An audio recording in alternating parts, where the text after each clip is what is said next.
لو عندك لوجو زي ده كده عبارة عن صورة وعايز تحوله لفيكتور عشان تبدأ تستخدمه في الطباعة ويكون الأطراف بتاعته سموث جدا، ودايما بتروح على البين تول عشان تبدأ تشف دوت على طول، تعال أقولك على أداة هتلخص لك كل دوت في 4-5 تكات بس. هنروح لقائمة Edit ونروح لبريفرنس تكنولوجي اند بريفيو،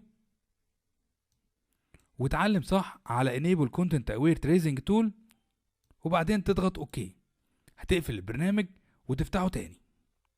بعدها هتضغط كليك يمين عند البين تول Content Aware Tracing Tool وتضغط ضغطة واحدة بس كده، بوم. كمان ضغطة.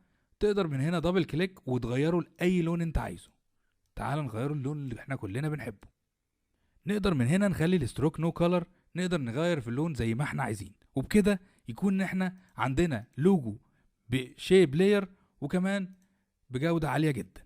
تعال نجربها على صورة تانية. لو احنا عندنا لوجو زي ده برضو عبارة عن صورة بس ومحتاج اخليه شيب لاير بحيث ادخله في الطباعة عندي، هروح اقف على اداة Content Aware Tracing Tool واعمل كليك كده، الاس بقت في لاير، كليك وكمان كليك كليك كليك.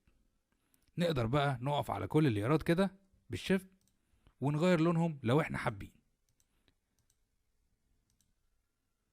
بالموف تول نقدر نحطها في اي مكان. طبعا لو زومنا من هنا لغايه بكره طبعا جوده عاليه جدا لان دي لاير شيب.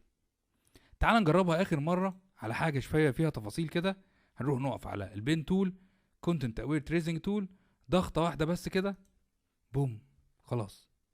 زي ما انت شايف الاداه سهله وجميله، تستحق ان انت تجربها، تستحق ان انت تستخدمها، ان شاء الله تسهل عليك اكتر واكتر. ما تنساش تمنشن صاحبك وتقول له يلا نتعلم حاجه جديده في الذكاء الاصطناعي كل يوم. شكرا ليكم يا شباب، بتمنى كلكم تحققوا احلامكم. باي باي.